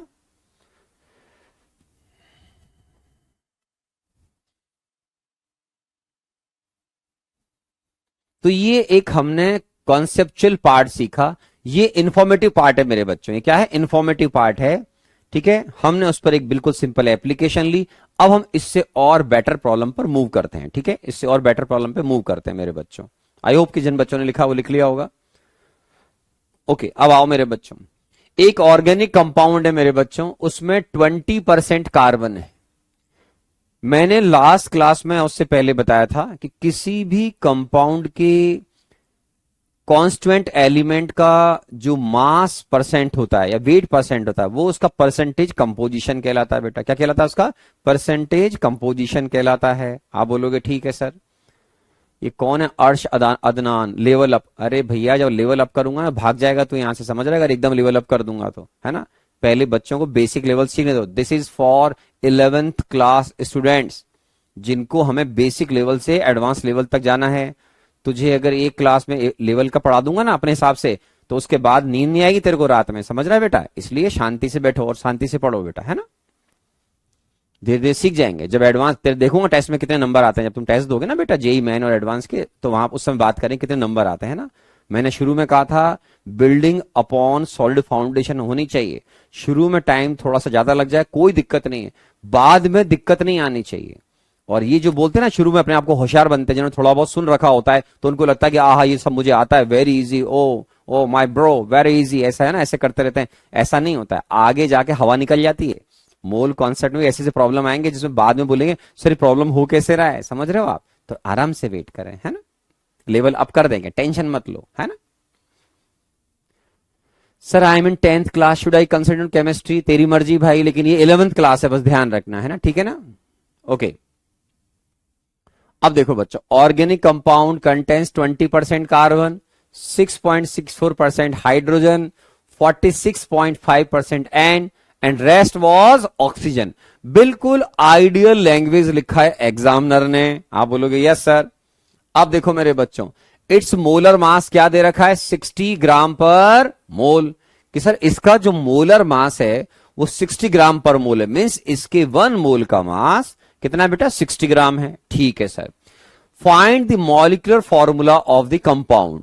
तो इसमें हम क्या करते हैं मेरे बच्चों कि इसमें पहले का आपका पढ़ा हुआ काम आएगा, जो आपने मेरी इनिशियली क्लासेस ज्वाइन की हैं उनमें हमने किसी कंपाउंड के कांस्टेंट एलिमेंट का वेट परसेंट निकालना सीखा हुआ है। तो ये आपको उस कंपाउंड के कांस्टेंट एलिमेंट का ही वेट परसेंट दे रखा है मेरे बच्चों। इसमें आपको इन तीनों का मास परसेंट 1 2 3 इसको 100 में से माइनस करना है, तो वो ऑक्सीजन का निकल जाएगा मेरे बच्चों, ठीक है ना। तो आप आराम से यहां पर मास परसेंट ऑफ O जब निकालोगे मेरे बच्चों, तो 100 माइनस मास परसेंट कार्बन का बेटा 20, हाइड्रोजन का 6.64 माइनस 46.50 है ना। तो इसको सॉल्व करोगे तो उससे आपका O का मास परसेंट आ जाएगा। तो सारे बच्चों को पहले क्या करना है, जेई मेन में मान लो प्रॉब्लम आ गया, पहले एलिमेंट लिख लो और एग्जामिनर ने जो मास परसेंट दे रखा है वो लिख लो। आप बोलोगे ठीक है सर। अब आप क्या करो कि हमारे पास क्योंकि मास परसेंट है, आप बोलोगे हाँ सर मास परसेंट तो है, तो सीधा सीधा आप ये मान लो कि आपके पास कंपाउंड 100 ग्राम है, तो उसमें जो भी कांस्टेंट एलिमेंट होंगे उनका मास परसेंट वही हो जाएगा, उतना ही मास उसका हो जाएगा। वो मान लो मेरे पास 100 ग्राम कंपाउंड है, तो उसमें 20 ग्राम कौन होगा, तो आप इसमें जो मास परसेंट है एलिमेंट का वो ले लो जो 20 कार्बन का दे रखा है। आपने बोला ठीक है, तो अब मैं क्या करूंगा, इस 20, 6.64, 46.5, 26.86 इनको इनके नंबर ऑफ मोल्स में कन्वर्ट करो। किसमें कन्वर्ट करो बेटा, नंबर ऑफ मोल्स में कन्वर्ट करो। तो आप क्या करोगे, यहां पर ये मोल्स आ रहे हैं मेरे बच्चों, क्या आ रहे हैं, मोल्स। कैसे आएंगे कि सर हमारे पास जो कंपाउंड था उसके अंदर 4 एलिमेंट थे, कार्बन, हाइड्रोजन, नाइट्रोजन और ऑक्सीजन, सबके मास परसेंट निकालिए। ओ का कैसे निकाला बेटा, इन तीनों को 100 में से माइनस किया, तो ये आ गया 26.86। अब मैंने क्या किया, इन सबके मोल्स निकाल लिए। 20 divide by 12, H divide by 1 क्यों करा बेटा, H का मोलर मास 1 होता है, कार्बन का 12 और N का 14 और O का 16। ऐसे करके सबके मोल्स निकाल लो आराम आराम से, है ना। 1.66, 1.67 वो लगभग एक ही बात है, ठीक है। अब तुम क्या करोगे बेटा, इसको सिंपलेस्ट नंबर में कन्वर्ट करना पड़ेगा। मैथ्स आनी चाहिए कि सर ये 1.66 या 1.666 लिख रहे हैं अपन, या यहां पे 1.667, वो एक ही बात है बेटा ना। अब तुम्हें क्या करना चाहिए एग्जाम में कि जब मुझे उसको सिंपलेस्ट रेशियो में कन्वर्ट करना है, तो जिसके मोल सबसे कम हो उस कंपाउंड के अंदर, उस कंपाउंड में, जैसे मान लो मैंने बोला 100 ग्राम कंपाउंड है मेरे पास, तो सबका मास परसेंट दे ही रखा है, तो जो मास परसेंट है वही मास हो गया। अगर आपने कंपाउंड का वेट कितना ले लिया मेरे बच्चों, 100 ग्राम लिया, और आप बोल रहे हो कि सर उस 100 ग्राम में जो कार्बन है 20% है, it's mean the mass of carbon is 20 ग्राम। तो आपको सबके मास परसेंट दे रखे, मतलब मास आ गया। सबके मोल्स निकाल लो। अब जिसके मोल्स मिनिमम हो मेरे बच्चों, क्या हो, मिनिमम हो, वो दिख रहे होंगे आपको, ये और ये एक ही बात है बेटा, है ना। कैलकुलेशन करते हैं तो 1.666 को 1.67 कर दो, वो आपकी मर्जी, कोई दिक्कत नहीं एग्जाम में। अब इसको सबके मोल्स को जिस एलिमेंट के नंबर ऑफ मोल्स सबसे कम हो उसे डिवाइड कर दो। तो उससे क्या होगा कि आपके पास जिसके मोल्स सबसे कम थे वो सीधा 1 में कन्वर्ट हो जाएगा। आप बोलोगे हाँ सर बात तो सही है। तो जब हम एम्पिरिकल या मॉलिक्यूलर फॉर्मूला लिखते हैं तो उसमें n की वैल्यू, किसी भी एलिमेंट की वैल्यू 1 से कम नहीं होनी चाहिए। No rational, no fractional values, ठीक है ना। अब देखिए आप आराम से, और एक बार बताता हूं बेटा आपको कि अगर मैंने किसी भी बच्चे को यहां पे नेगेटिव कमेंट करते हुए देखा, नेगेटिव का मतलब कोई डिसिप्लिन से बाहर जा रहा है, तो मैं उसका नाम नोट कर लूंगा और उसको सम्मान पूर्वक कैरियर बिल से हटा दिया जाएगा, ठीक है ना। कैरियर बिल से उसको रिमूव कर दिया जाएगा। ये मैंने बात कर ली है पहले ही कि अगर कोई बच्चा मुझे लग रहा है कि डिसिप्लिनरी एक्शन उस पर जरूरी है, वो बार बार क्लास की कंसंट्रेशन खराब कर रहा है, उठ पटांग कमेंट कर रहा है जिनका पढ़ाई से कोई रिलेशन नहीं है, तो ऐसे बच्चों का नाम मैं नोट करूंगा, क्लास में बोलूंगा और फिर उनको कैरियर बिल से हटा दिया जाएगा, ठीक है ना। तो फिर उनकी एजुकेशन कंप्लीट हो जाएगी, ठीक है, कंप्लीट हो जाएगी, है ना। जैसे मैं एक चेतावनी दे रहा हूं, एक बच्चा लिख रहा है गन्ने का जूस, तो ये जो है अर्श अदनान इसका नाम है, अभी चेतावनी दे रहा हूं बेटा, अगली बार दिक्कत हो जाएगी तुमको, है ना। ऐसे मत लिखो, ठीक है ना, फालतू नहीं लिखो इन चीजों को, नहीं तो आपको हटा दिया जाए कैरियर बिल से। गन्ने के जूस का यहां से कोई लेना देना नहीं है, ठीक है ना। अब जैसे एक बच्चा पूछ रहा है कि सर ये 6.64 जो है 4 कैसे आया, अरे तो बेटा बता रहा हूं ना, सुन तो सही पहले। 1.6 से सबको डिवाइड करो, तो 1.66 से सॉरी सबको डिवाइड करो, तो 6.64 डिवाइड बाय 1.64 तो कितना आ जाएगा ये 4। 3.32 डिवाइड बाय 1.66 कितना आ जाएगा 2।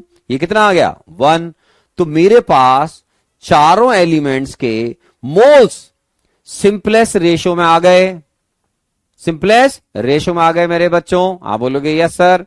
तो अब क्या करोगे मेरे बच्चों, आप बोलोगे सर इसका मॉलिक्यूलर फॉर्मूला आ गया, कार्बन 1, हाइड्रोजन 4, नाइट्रोजन 2, O1। तो इसको बोलते हैं बेटा एम्पिरिकल फॉर्मूला। ठीक है, अब तुमको इस कंपाउंड का इन्होंने मॉलिक्यूलर फॉर्मूला दे रखा था, मतलब मोलर मास दे रखा था। तो अब देखो, मास ऑफ इंपिरिकल फॉर्मूला जो आपको दे रखा है, मास ऑफ, ऐसे बोल दो बेटा CH4N2O जो आपने लिखा, उसका मास कितना आ रहा है, आप काउंट करो तो ये भी 60 आ रहा है, और आपको उस कंपाउंड का मोलर मास भी 60 ग्राम पर मोल दे रखा है। तो इसका मतलब जो N की वैल्यू है वो 60 डिवाइड बाय 60 कितना लिखोगे मेरे बच्चों, 1। तो इसका मतलब ये हुआ कि इसका जो इंपिरिकल फॉर्मूला है वो ही इसके मॉलिक्यूलर फॉर्मूले के इक्वल आना चाहिए। तो कॉन्सेप्ट क्या है उसको आराम से सुनना, कई बच्चों को याद नहीं रह पाएगा। तो सबसे पहले क्या करना है बताता हूं मैं आपको। पहली स्टेप, जो भी आपको कंपाउंड के अंदर कांस्टेंट एलिमेंट के मास परसेंट दे रखे हैं, आप कंपाउंड का मास 100 ग्राम मान लो, तो सारे एलिमेंट के मास ग्राम में हो जाएंगे जो वेट परसेंट या मास परसेंट दे रखे हैं। सबसे पहले सबके मोल्स निकालो, सबके मोल्स निकाल लो, फिर जिसके मोल्स सबसे कम हो, ठीक है ना, element which has minimum value of moles, उससे आप उन सब के मोल्स को डिवाइड कर दो। तो उसका फायदा क्या मिलता है, ये जो 1.66 या 1.666 या 1.67 वो एक ही बात है राउंड फिगर में। तो आप जैसे ही 1.6 से डिवाइड करोगे बेटा, ये 1 में कन्वर्ट हो गया। इसको डिवाइड करो किससे, 1.66 से, इसको डिवाइड करो 1.66 से, इसको डिवाइड करो 1.66 से, तो 1:4 मतलब 1:4:1 आएगा। तो इसको बोलते हैं कि इंपिरिकल फॉर्मूला आ गया सर, C का 1 एटम लीजिए, हाइड्रोजन के 4 एटम लीजिए, नाइट्रोजन के 2 लीजिए, O के 1 लीजिए। या ऐसे बोलिए, ये जो 1 मोल कंपाउंड होगा वो पता नहीं अभी कौन है, लेकिन उसका इंपिरिकल फॉर्मूला जरूर आ रहा है कि उसके इंपिरिकल फॉर्मूला CH4N2O होना चाहिए। अब हमें क्योंकि उसका मोलर मास दे रखा है, तो मैंने जो इंपिरिकल फॉर्मूला बनाया उसका मास मैंने कैलकुलेट कर लिया, उसका मास भी 60 आ रहा है, 60 ग्राम बोल लीजिए, 1 मोल के लिए बोल रहे हैं, उधर मोलर मास भी 60 दे रखा है। It's mean the value of N is just 1, तो N की वैल्यू 1 आ गई। तो इसका मतलब है आपका मॉलिक्यूलर फॉर्मूला और इंपिरिकल फॉर्मूला क्या होगा, सेम होगा। लिख लीजिए, ठीक है ना। अब मैं आपको इसका कॉन्सेप्ट भी लिखा देता हूं, पहले आप इसको नोट कर लें, जिसको नोट करना हो, जिसको देखना है वो आराम से देख लें।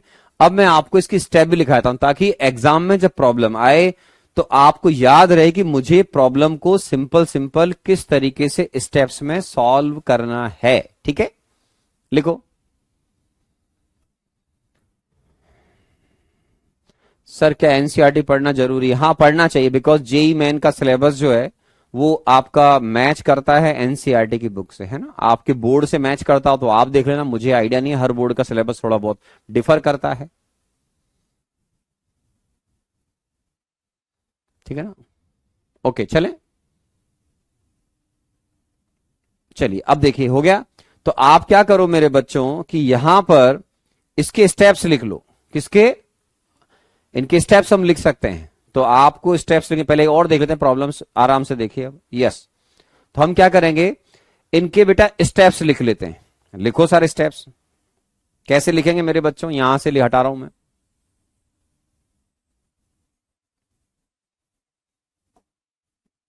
देखो सबसे पहले क्या करोगे, calculate number of moles of every element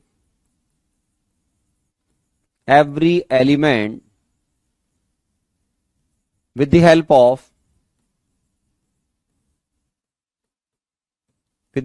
of mass percent.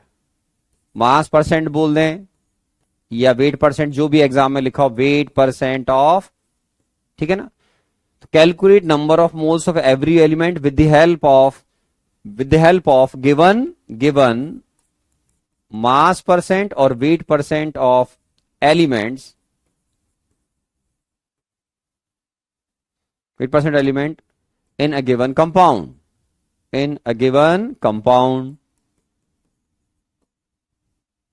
तो सबसे पहले आपको मेरे बच्चों उस कंपाउंड के मास को 100 ग्राम मान लो, तो सबके मास परसेंट ही उनके मास हो जाएंगे।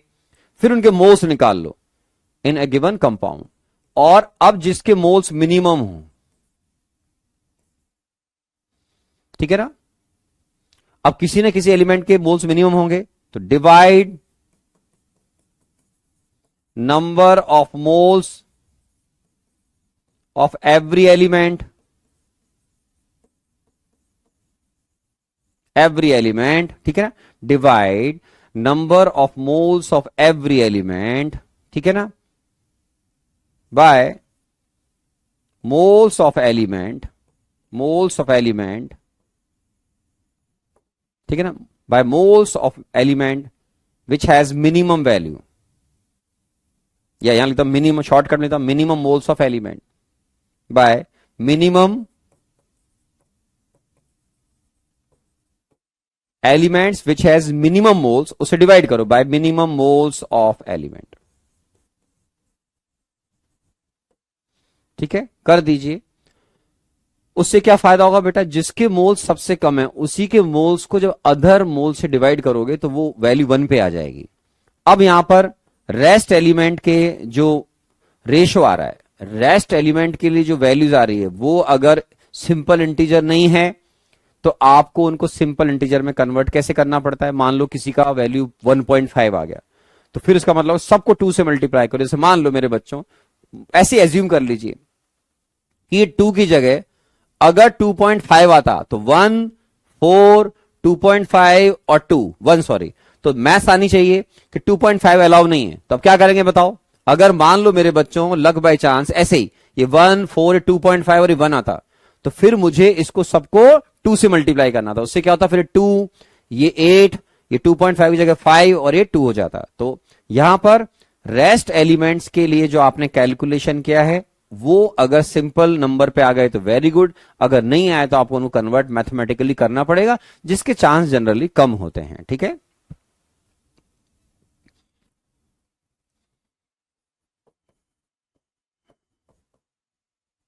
इफ नेसेसरी देन मल्टीप्लाई, जो कि जिसके चांस बहुत कम बच्चों, मल्टीप्लाई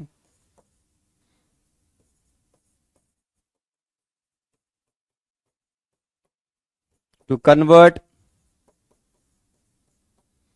सिंपल इंटीजर वैल्यू। ठीक है ना, अगर कांस्टेंट एलिमेंट के लिए जो भी हैं इंटीजर वैल्यू, है ना,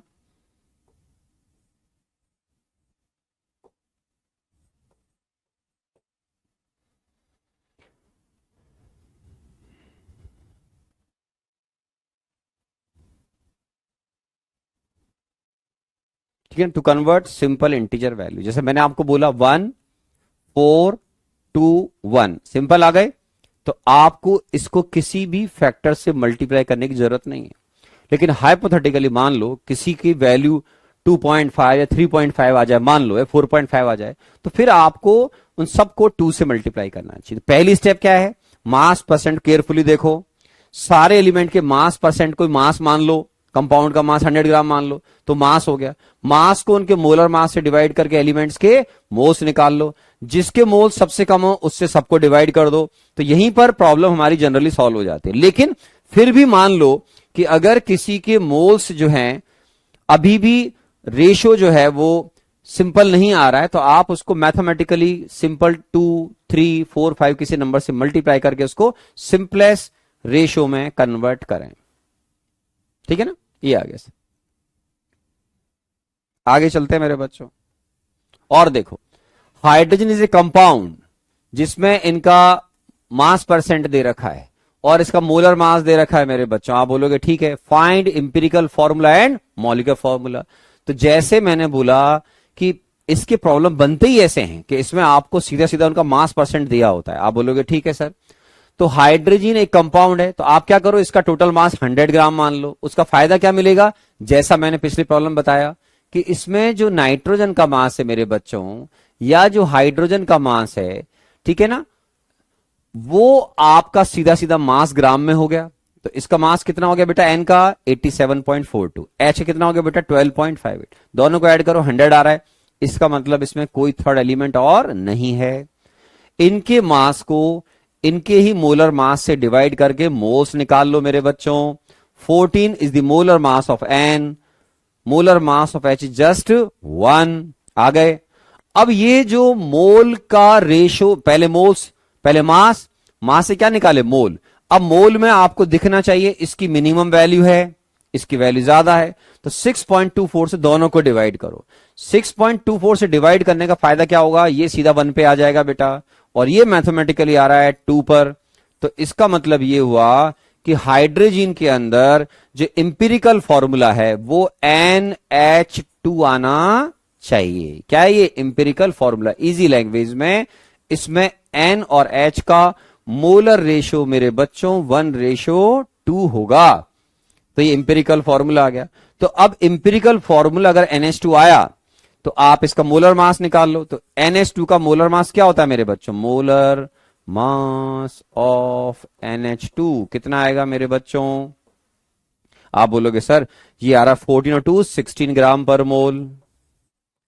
कंपाउंड का मोलर मास दे रखा था मेरे बच्चों कितना, 32 ग्राम पर मोल। तो आप यहां से n निकाल लो मेरे प्यारे बच्चों, n की वैल्यू क्या आई 2 आई, तो मॉलिक्यूलर फॉर्मूला क्या हो जाएगा 2 इंटू इंपेरिकल फॉर्मूला। तो आप चाहें तो ऐसे भी लिख सकते हैं मॉलिक्यूलर फॉर्मूला, ऐसे भी लिख सकते हो मेरे बच्चों इंपेरिकल फॉर्मूला, और नीचे लिखो n की वैल्यू क्या आई बेटा 2, तो NH2, यहां लिखो 2, तो यहां लिखोगे N2H4। तो ये हमारे इस तरह के पैटर्न के प्रॉब्लम आपको जेई में देखने को मिल सकते हैं। किसे मिल सकते हैं, जेई में देखने को मिल सकते हैं इस तरह के पैटर्न। ये स्टैंडर्ड पैटर्न है, तो इस पर बेस प्रॉब्लम कोई आपको एग्जाम में आ सकती है। ठीक है, लिख लीजिए आराम से। तो इस तरीके से कई बार ऐसा होता है कि जहां पर इंपिरिकल मॉलिक्यूलर फॉर्मूला सेम होते हैं, कई बार सेम नहीं होते हैं। तो नहीं है तो सामने एग्जाम्पल है आपके आराम से, है ना। तो इसकी स्टेप्स बहुत सिंपल हैं। मास परसेंट दे रखा है, कंपाउंड का मास 100 ग्राम मान लो, सीधा सीधा वो मास ग्राम में हो जाएगा। उनको मोलर मास से डिवाइड करके मोल्स निकाल लो, जिसके मोल्स सबसे कम हो उसको सबसे डिवाइड कर दो, सबके मोल्स को जिस एलिमेंट के नंबर ऑफ मोल्स सबसे कम हो उसे डिवाइड कर दो, तो वो सिंपलेस्ट वैल्यू आ जाएगी। और मान लो जैसा मैंने सिखाया था कि अगर मैंने इसको डिवाइड किया और मान लो ये 1, अब तुम बोलना अगर मान लो ये 1 और ये 2.5 आता, मान लो हाइपोथेटिकल, तो अपन क्या करते 1:2.5 नहीं चलेगा, फिर हमको उसको 2 से मल्टीप्लाई करना, तो होता 2 और 5। ठीक है, तो इस तरीके से वैसे यहीं पर जनरली हमारा काम हो जाता है। तो ये खत्म हो गया sir. If the value of n is 1 then we can say ये, हाँ बेटा वो तो कॉमन सेंस है। सुंदरम लिख रहा है राजावत कि सर अगर n की वैल्यू 1 है तो empirical formula molecular formula same होंगे।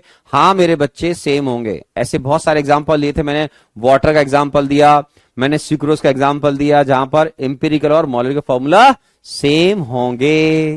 तो लिख लो।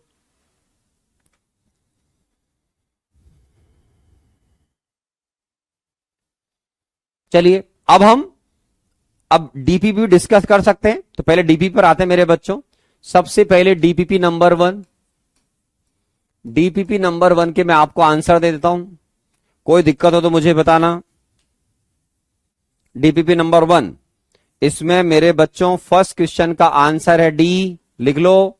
सेकंड का आंसर है मेरे बच्चों सी, थर्ड का आंसर है सी, फोर्थ का आंसर है सी,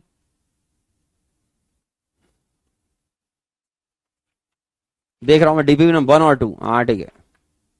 चलो, फोर्थ का आंसर सी, फिफ्थ का आंसर मेरे बच्चों मेरे पास लिखा हुआ है बी, सिक्स का आंसर लिखा हुआ है डी, सेवंथ का आंसर लिखा हुआ है बी फॉर बॉम्बे, एट्थ का आंसर लिखा हुआ है ए।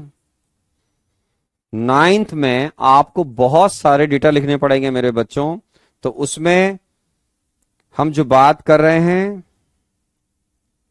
आपको 3 अलग अलग सब्सटेंस दे रखे हैं। कौन कौन, Cl, CO2 और H2O। तो मैं इसको ऐसे लिखता हूं कि अगर आप इलेक्ट्रॉन निकाल रहे हैं या प्रोटॉन निकाल रहे हैं या न्यूट्रॉन निकाल रहे हैं और न्यूक्लियॉन्स, अगर कोई मेरा बच्चा न्यूक्लियॉन्स नहीं जानता हो तो न्यूक्लियॉन्स होते हैं मेरे बच्चों N+P, न्यूक्लियस के अंदर रहने वाले पार्टिकल जिनको न्यूट्रॉन प्रोटॉन का सम बोलते हैं हम, न्यूक्लियॉन्स वो होते हैं। तो आपके पास मेरे बच्चों यहां पर नाइन्थ में एक तो है आपके पास Cl, कौन से वाला है 37 Cl, 17 है एक है 14 CO2। 14 CO2 का मतलब होता है बेटा इसमें कार्बन जो है 14C6 है और जो O है वो 16O8 है, ठीक है ना। तो इसमें ध्यान रखना N की वैल्यू 8 आएगी। ओके, फिर इसमें है नंबर ऑफ, ये तो लिख दिया मैंने आपने। इसके अलावा एक है वाटर मॉलिक्यूल, मतलब H2O की बात कर रहे हैं ये। तो इन तीनों पर मेरे को आंसर प्रोवाइड करने हैं। तो इलेक्ट्रॉन ऑब्वियसली यहां 17, या इंक चेंज करता हूं दिख जाएंगे अलग अलग।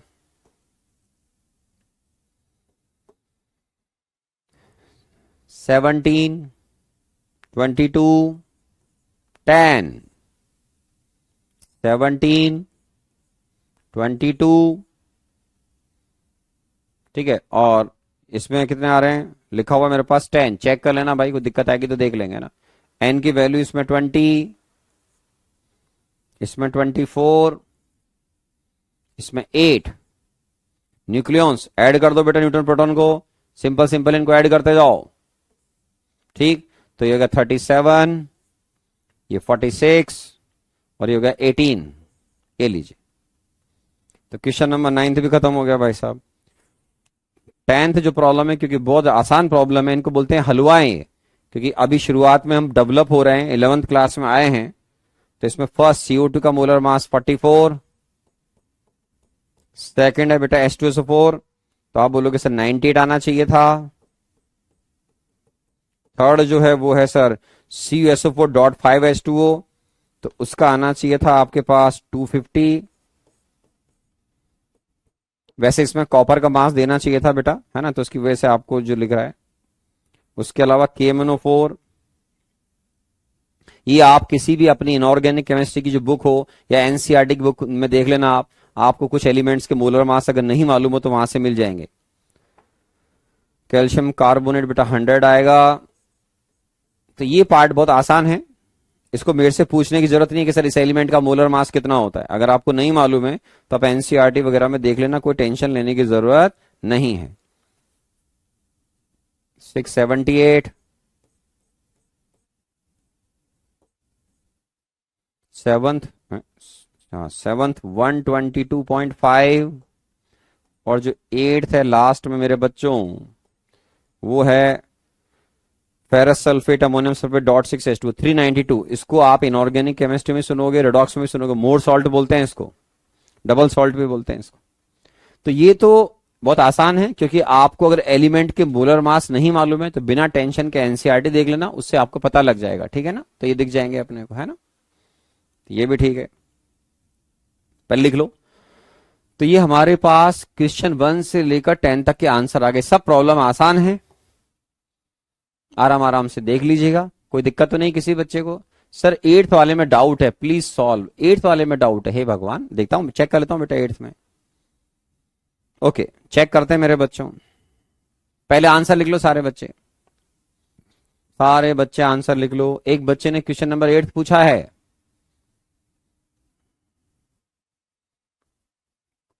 सर 8th वाला बता रहे हैं। एक बच्चे ने 7th भी पूछा है। ओके ओके, देख रहे हैं, ठीक है। अब देखो मेरे बच्चों, अगर मेरे पास दो डाउट है, 7th और 8th, बड़े आसान प्रॉब्लम होने चाहिए। 7th क्या है बेटा, the mass of electron, 7th solve कर रहा हूं बेटा, है ना, 7th किसी बच्चे ने पूछा है, सॉल्व कर रहा हूं।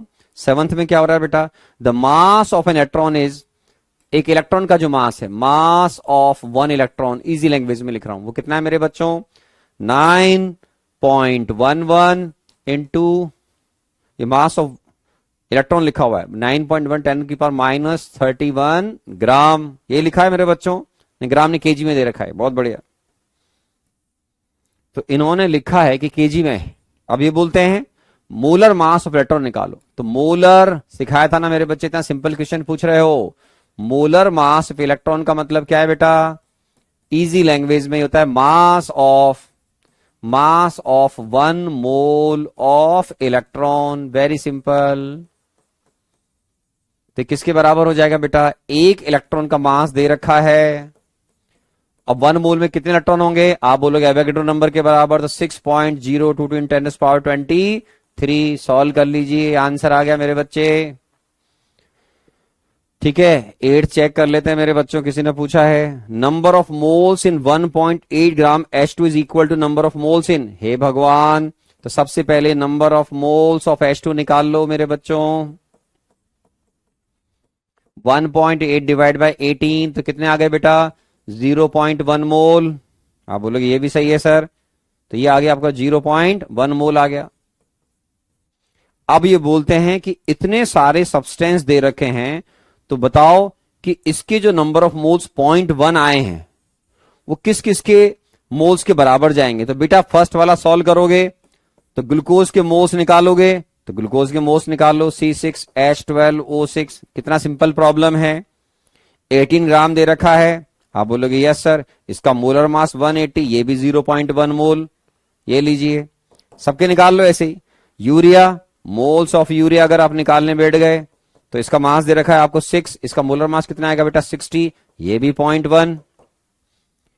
सुक्रोस, तो moles of sucrose C12, sucrose लिख रहा हूं मैं, पूरा फॉर्मूला नहीं लिख रहा हूं, आप चाहो तो फॉर्मूला भी लिख लेना, C12H22O11। तो कैसे निकालोगे बेटा, 34.2 ग्राम डिवाइड बाय 342 ग्राम, तो ये भी 0.1 मोल।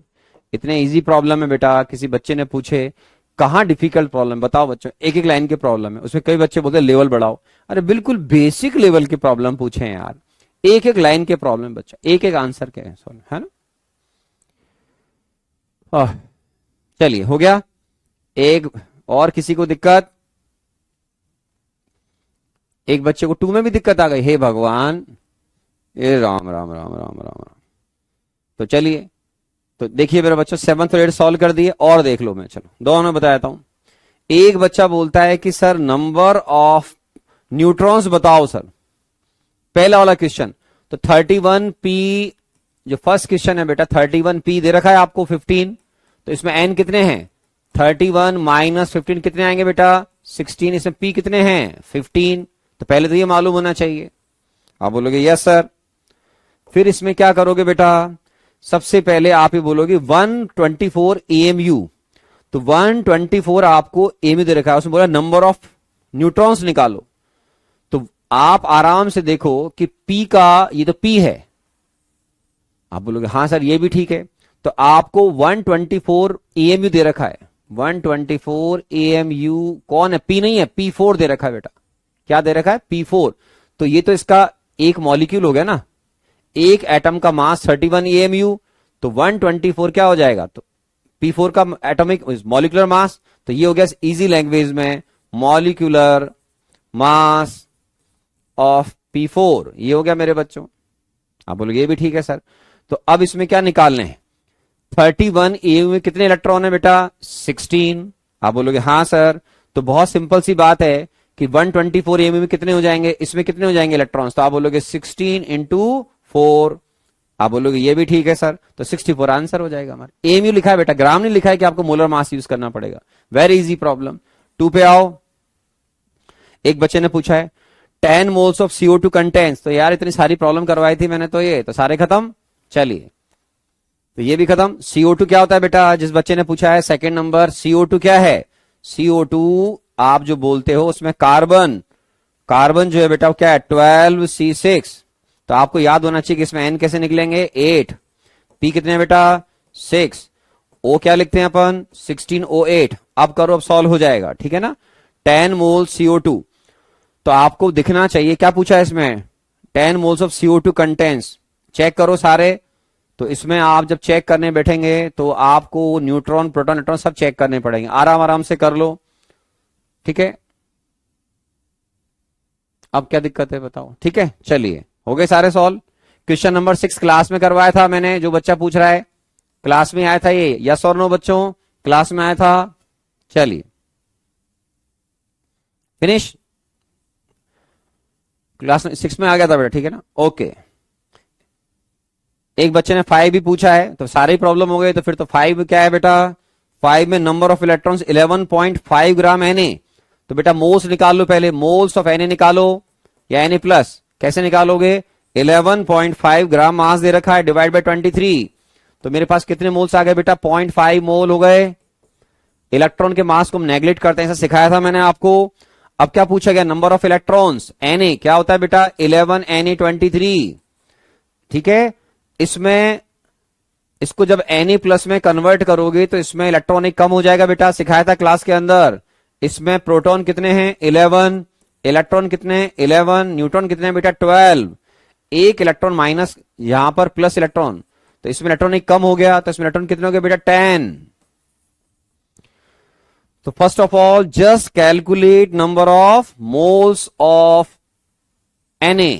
ठीक, फिर आपको मालूम होना चाहिए कि इसमें कितने मोल्स आएंगे। आप बोलोगे ये भी ठीक है सर, तो आराम से देखिए, number of moles of electron, तो कैसे निकालोगे बेटा, आप बोलोगे सर एक Na प्लस के कैटायन में 10 इलेक्ट्रॉन है, तो इसका मतलब एक मोल में 10 मोल इलेक्ट्रॉन होंगे। तो 0.5 मोल में 0.5 इंटू 10, मतलब आपके पास 5 मोल्स ऑफ इलेक्ट्रॉन होने चाहिए। तो ये हो जाएंगे 5 मोल्स ऑफ इलेक्ट्रॉन। और इसको अगर नंबर में कन्वर्ट कर रहे हो, तो सिखाया था मैंने, नंबर ऑफ इलेक्ट्रॉन्स में कन्वर्ट करने के लिए क्या करोगे मेरे प्यारे बच्चों, 5 इंटू 6.022 इन 10⁻23 इलेक्ट्रॉन्स। ये लीजिए, तो ये कौन सा आंसर मैच कर रहा है बेटा, बी। तो ये सारे ही प्रॉब्लम खत्म हो गए अपने, है ना, सारे ही पूछ डाले आपने तो यार। चलो अब आते हैं डीपीपी नंबर 2 पे।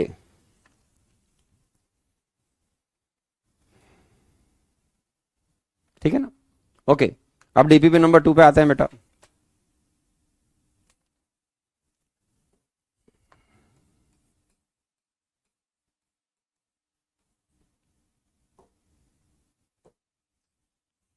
फर्स्ट में क्या लिखोगे बेटा, सब आसान है, 16, 32, 35.5, 71, 95, 95, 103, 14, 28,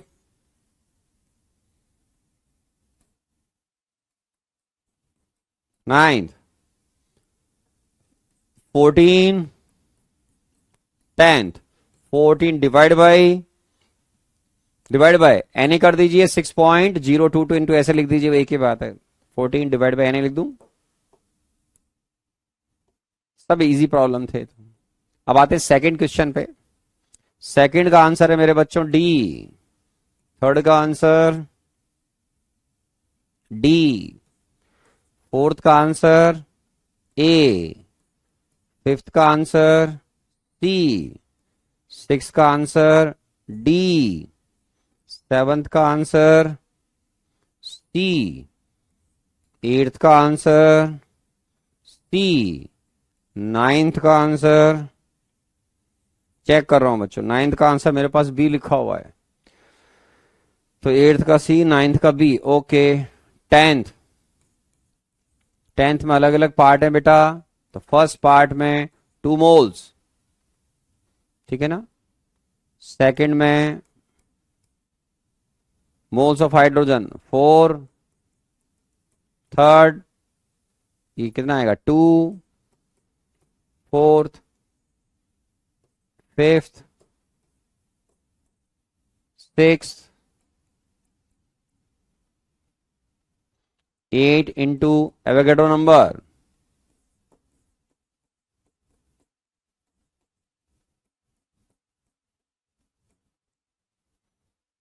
ठीक है, सेवंथ 14,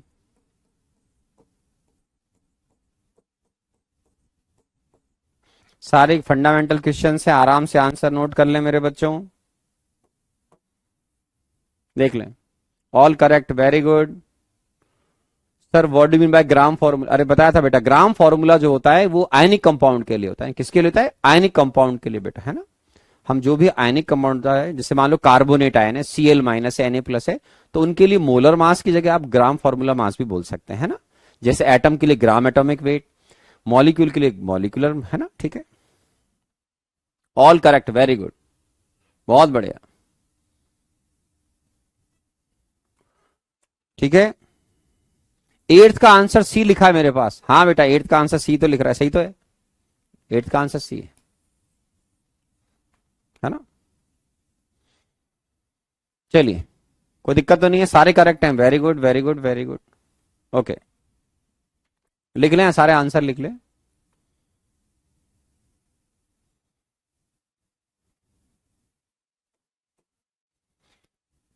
किसी का रे तो नहीं गया भाई इसमें? एक का 5 में दिक्कत आ रही है, हे भगवान। 5 क्वेश्चन देखना बच्चों कितना आसान है। 5 में लिखा हुआ है कि तुम्हारे पास 196 EMu H2SO4 है मेरे बच्चों। अब आप जानते हैं कि इसके एक मॉलिक्यूल का मास कितना होता है, तो इसका जो मोलर मास है या मॉलिक्यूलर मास है, मॉलिक्यूलर मास ऑफ H2SO4 कितना होता है मेरे बच्चों? 98 AMU। ये उसे जस्ट डबल है, तो इसका मतलब है we have two molecules of H2SO4। ये लो मेरे बच्चे, तो 2 मॉलिक्यूल अगर मेरे पास H2SO4 के होंगे, तो उस सिचुएशन में आपने पूछा है number of atoms of hydrogen, तो नंबर ऑफ हाइड्रोजन एटम्स। बेटे एक मॉलिक्यूल में 2 होते हैं, आप बोलोगे यस सर, तो 2 मॉलिक्यूल में कितने हो जाएंगे? 2 × 2 4। क्या बिट्टू इतनी सिंपल प्रॉब्लम, दिमाग नहीं लगाई रे बाबा, एक्स्ट्रा ऑर्डिनरी सिंपल प्रॉब्लम था। ठीक है, फिनिश। एक बच्चा बोल रहा है 1 का 5, 1 का जो 5 है मेरे बच्चे, 1 का 5, 1 के 5 में लिखा है मेरे बच्चों ग्राम आयनिक मास ऑफ फॉस्फेट। फॉस्फेट बेटा PO4 3-, है ना।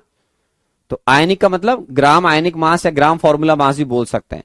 तो फॉस्फेट आयन का आप आराम से निकाल सकते हैं, इसका 31 प्लस 16 × 4। ठीक है, ठीक है, और बताएं। एक ने क्वेश्चन नंबर 8 पे बहुत जोर से बटन दबाया है, तो 8th जो क्वेश्चन है मेरे बच्चों वो देखना पड़ेगा। 1 मोल डायटोमिक एलिमेंट है।